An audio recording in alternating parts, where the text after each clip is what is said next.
The growing conviction of an impending political catastrophe turned out to be all too accurate.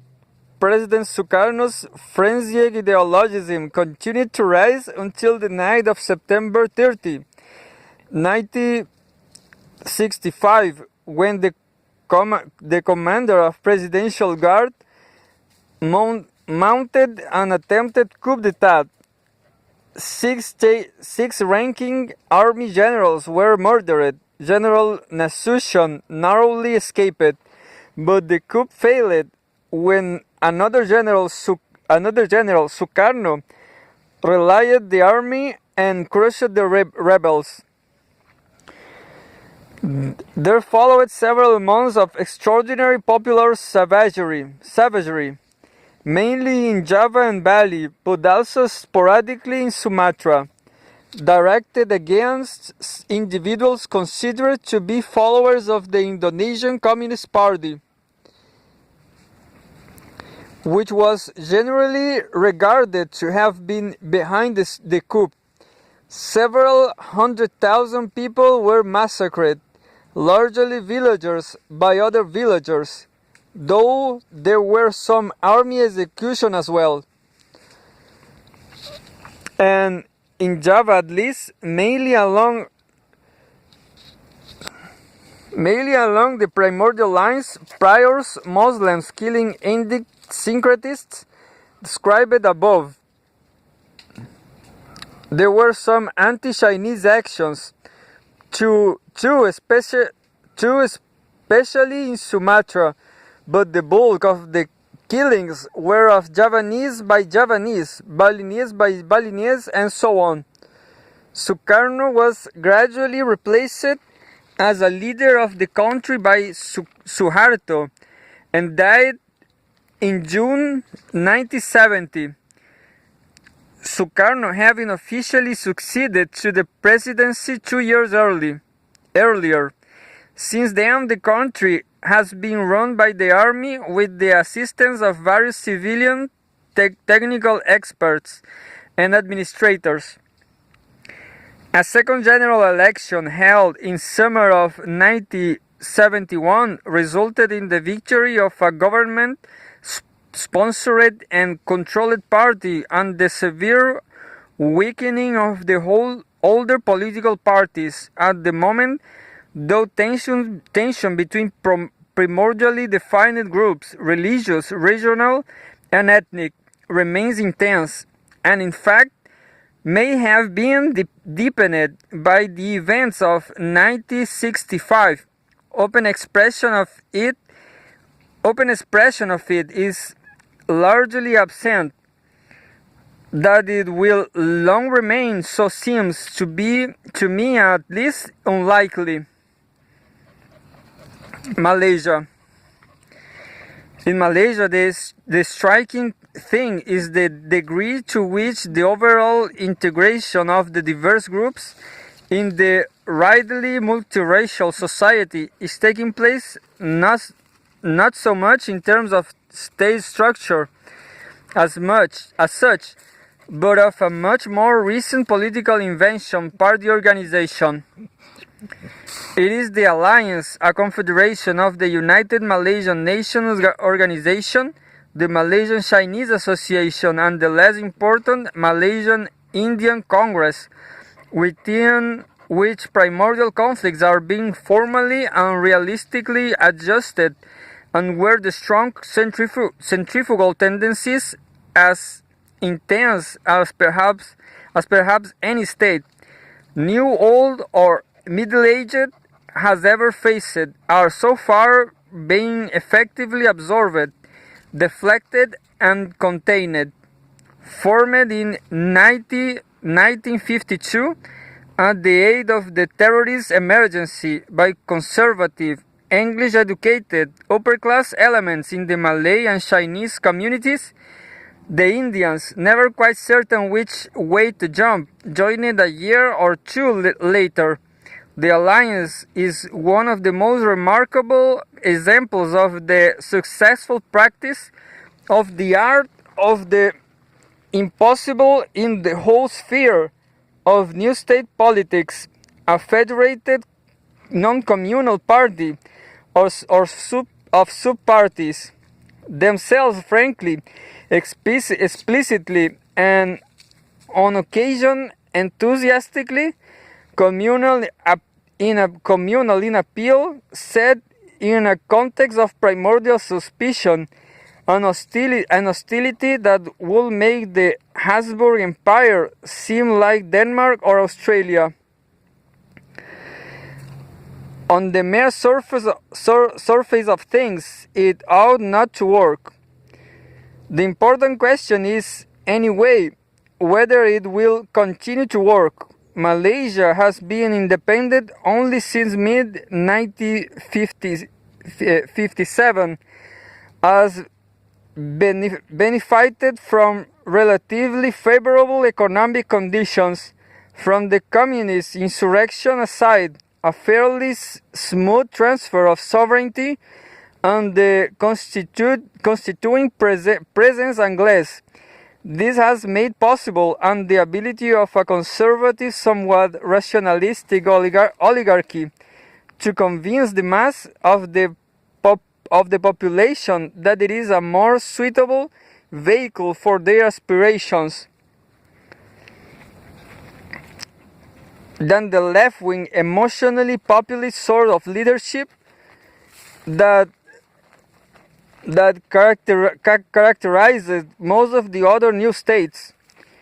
His alliance rules merely the lull before the storm, as was United National Party rule, which is rather resembles in Ceylon. It is destined to weaken and disintegrate when the social and economic seas rogan as did the Indonesian Dwi-Tunggal multi-party system. Is it, in a word, too good to last? The omens are mixed. In the first general election held prior to revolution, the alliance captured 80% of the popular vote and 51 of the 52 elected seats in the Federal Legislative Council to become virtually the sole legitimate heir to the colonial regime.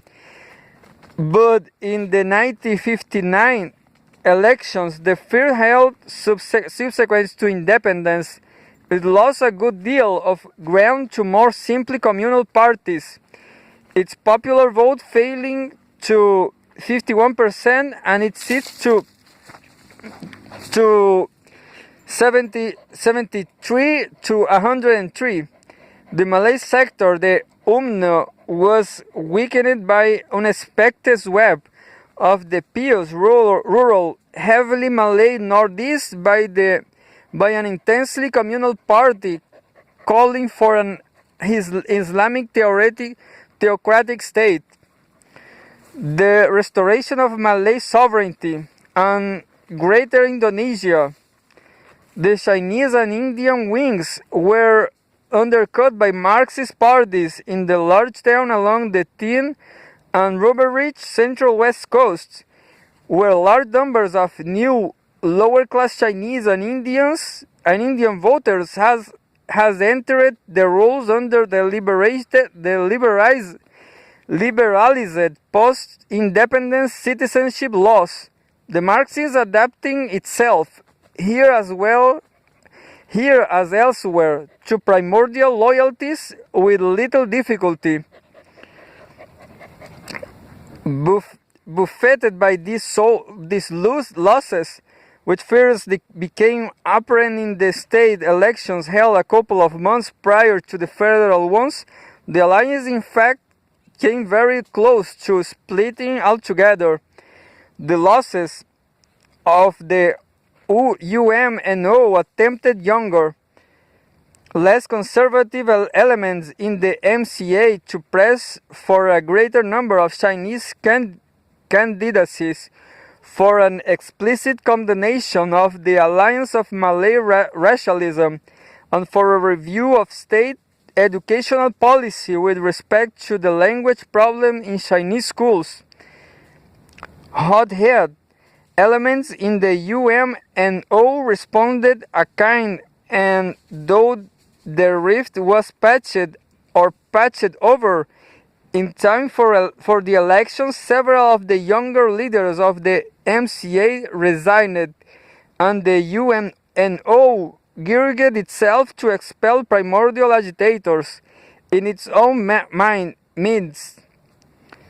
Thus, although as in Indonesia, the holding of general elections brought talent primordial issues into such a focus that they had to be faced directly rather than concealed behind the facade of nationalist rhetoric, in Malaysia political talents seem so far to have been rather more competent to this task.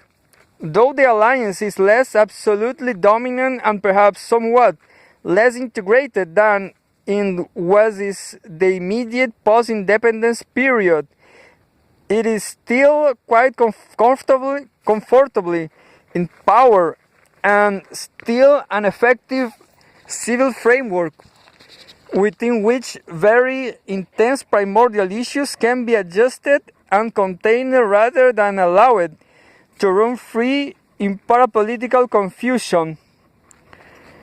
The pattern that seems to be developing and perhaps crystallizing is one in which the Comprehensive National Party, with its three subparts or subparties, come almost to comprise the state and is multiplied,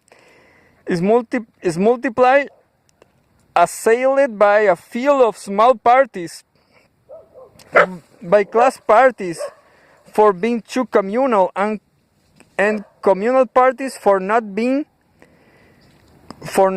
communal enough, and by both for being undemocratic and reactionary, each of which is trying to knock ships off one of another part of it by attacking the points of strain that develop within it as it functions, and by appealing more openly to primordial sentiments.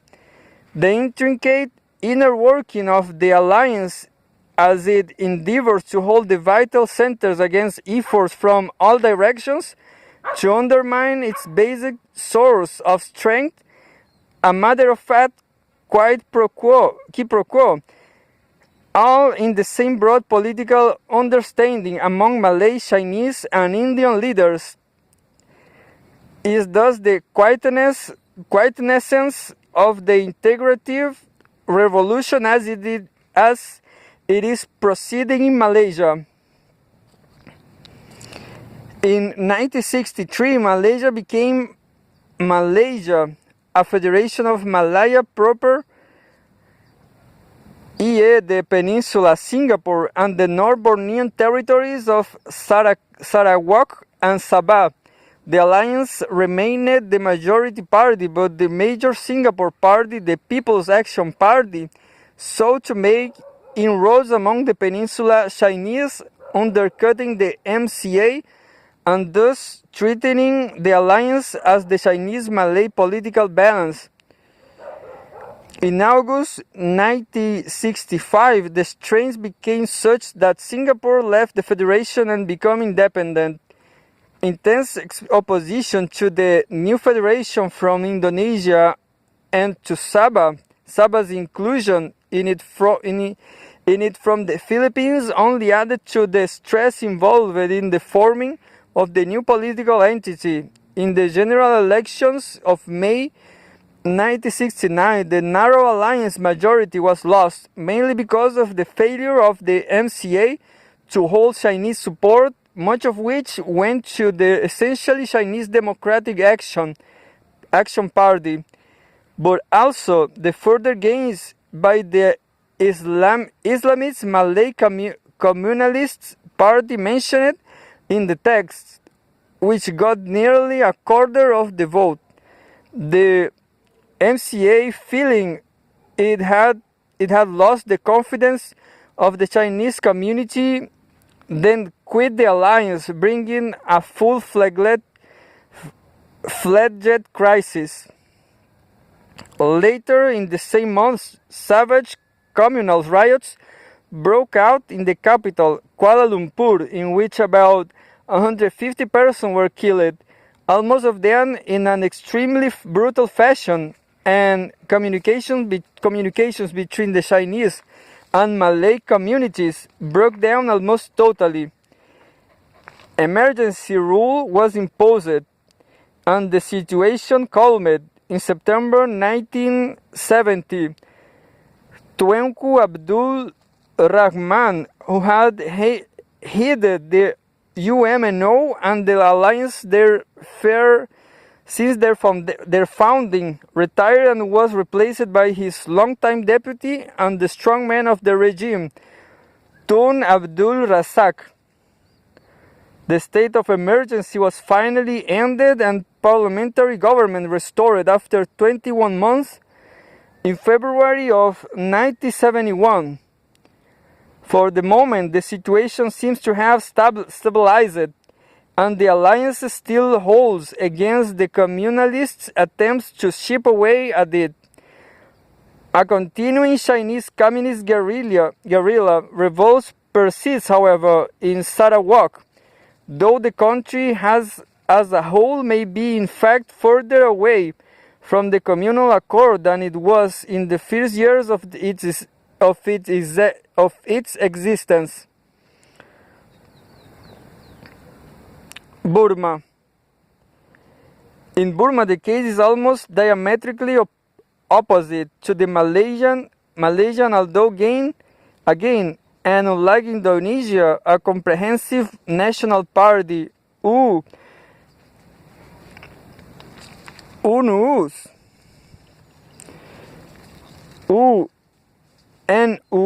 clean faction of the Anti-Fascist People's Freedom League governs 1962, a formally federal state with only weak, if bitter, opposition. Its powers is mainly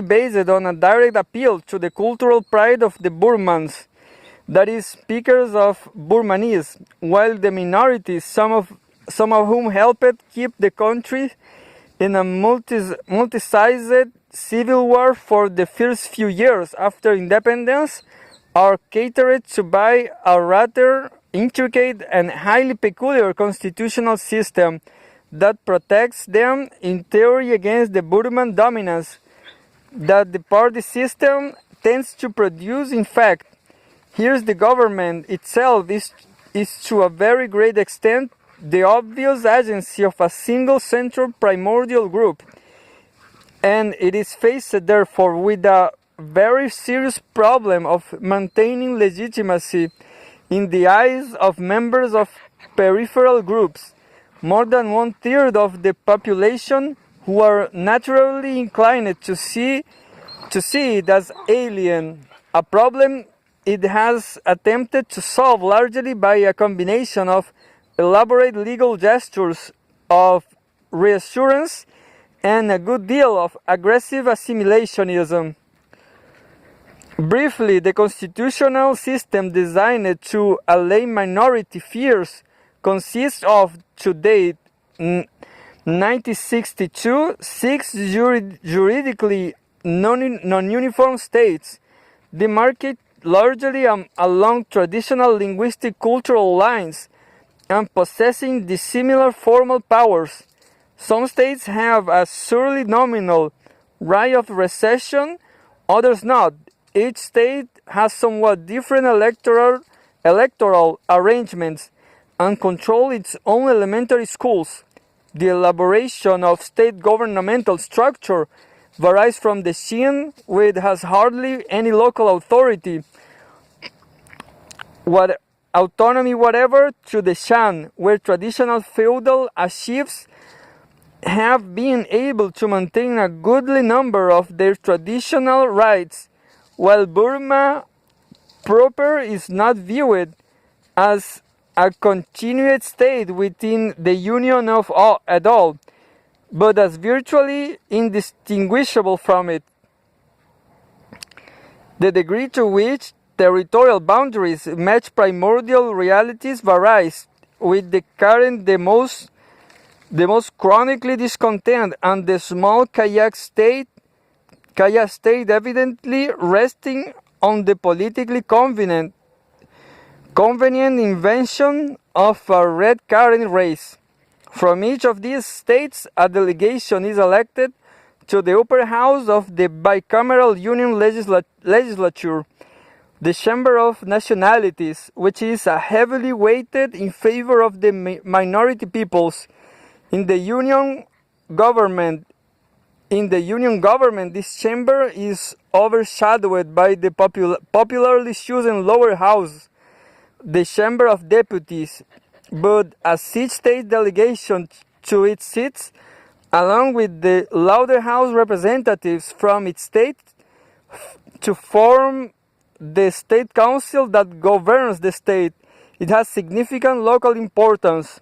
Further, the head of the state, that is, of the state council, is appointed at the same time to be minister for the state in the union government, and constitutional amendments demand 2/3 approval of both houses, so that the minorities are given at least a formal check on the powers of the government and the lower chamber to which it is responsible.